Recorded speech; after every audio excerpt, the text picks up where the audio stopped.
Hey everybody, it's the Parker and the Man page at yournews.com. Mark Wilson with the webcam on this February the 11th. I'm looking at the calendar. We're getting closer to Mardi Gras here, people. Almost the middle of February. It just keeps rolling right along. Check out the column today. It's all about the Pittsburgh Pistons. Maybe you've heard the rumor, it's a far off, it's way far off rumor that with Karen Davidson, obviously with Bill Davidson passing away and Karen Davidson owning the Pistons, that there's a possibility that she wants to sell. She's looking for a buyer, getting the help of the longtime counsel, Oscar Feldman, in this because, her husband passed away in March of last year, Bill Davidson, the longtime Pistons owner, who, by the way, didn't even want to own the Pistons back in 1974. He wanted to own an expansion team in Tampa, Florida. That'll make you go out of focus. Tampa, Florida. Tampa still doesn't have basketball. Of course, Orlando does. And a funny thing happened on the way to expansion. It was too much money. So Bill Davidson made an agreement with then owner Fred Zollner, who was a neighbor of his in Florida, the vacation home down in Golden Springs or something. And that's how Bill Davidson came to owning the Pistons. He made a handshake agreement. Fred Zollner was tired of losing money. It was like, I want to say 17 years of nonprofits for Zollner after he moved the team in 1957 from Fort Wayne. And that's how Bill Davidson came to own him. And now Karen Davidson just wants to, move along, I guess. It doesn't really want to hang out at the palace and be an owner. So there's a lot of history there, a lot of Tom Wilson and, how this all came about and Joe D. and, the migration of things from, the Davidson ownership group into Palace Sports and Entertainment, the longtime people that have worked over there, who obviously will be affected if and when the sale goes through. But, having said that, there's no way David Stern, as long as he's commissioner, is going to allow the Pistons to move from Detroit. I just don't believe that. So I think that this talk about them going to Pittsburgh or Cincinnati or St. Louis or any other city that doesn't currently have the NBA is just a bunch of hogwash, because the Pistons are going nowhere. The Detroit Pistons will stay the Detroit Pistons and not go to Pittsburgh. Although Pittsburgh Pistons has kind of got the peppy alliteration with the P's, but it's not going to happen. So check that column out today, all about the Pittsburgh Pistons not happening. It's been mentioned a lot, though, and then she's going to sell the team if she can find a buyer. It's just that, can she find a buyer, and will it be someone local or someone out of town? Also, the Michigan State loss to Purdue.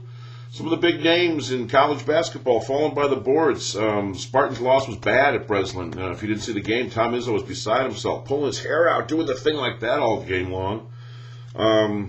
Not as bad as North Carolina, who's now lost, 7 out of 8, and is now 13-11, and I believe in last place in the Atlantic Coast Conference. Duke beat them by 10 in Chapel Hill on the night North Carolina retires Tyler Hansbrough's number 50.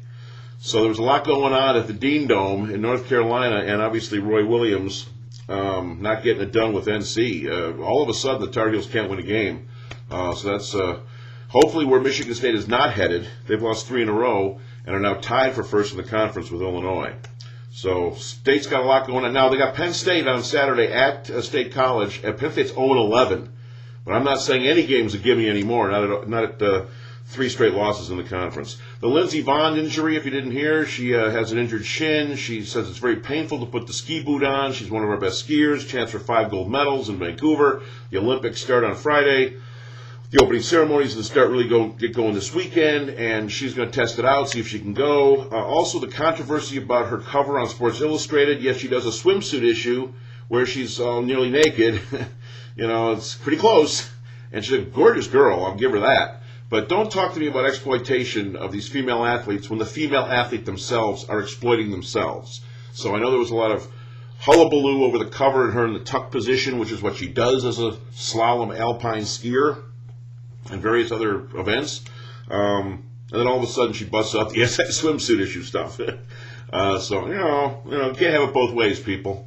So check that out, too. There's a little bit of a murmur out of St. Louis that maybe they like Gerald McCoy better than ndamukong Suh for the NFL draft, which means the Lions could end up with Suh after all if Steve Spagnuolo gets McCoy, although I don't think you can lose either way with those two guys, 2 defensive tackles coming out into the NFL draft. Read about that. Also, Alan Alda up in arms over the fact that the MASH final episode, the 2.5-hour episode that he directed, Hawkeye Pierce, no longer is the #1 television show ever since the Super Bowl. The Saints win over the Colts, beat that. Alan Alda's like all angry. He's acting like the 1972 Dolphins whenever their perfect record is, getting someone else like the Colts or the Patriots gets close to the record, and they all go crazy. So Alan Alda has become the 1972 Miami Dolphins, so you can read more about that. And Johnny Damon, he's really concerned about where he might play baseball, whether it's Detroit or Atlanta. The Braves have offered him a one-year deal. He's vacationing in Hawaii. Aloha A, Aloha B, Magalaloba. There you go. I don't even know what that meant. Something in Hawaiian, I think. That's where Johnny Damon is, as he tries to, I suppose, figure out the rest of his baseball career. So it's all there for you. The Pittsburgh Pistons, not going to happen. MSU's lost to Purdue. I just mentioned the North Carolina lost to Duke. John Shire, my guy from my high school, Glenbrook North, 24 points for the Blue Devils in the big win at Chapel Hill. Lindsey Vonn's injury and the SI swimsuit issue. Little NFL draft business with the Lions and the Rams, Alan Alda, and Johnny Damon. There you go. It's all there for you on the Parker and Man page, yournews.com.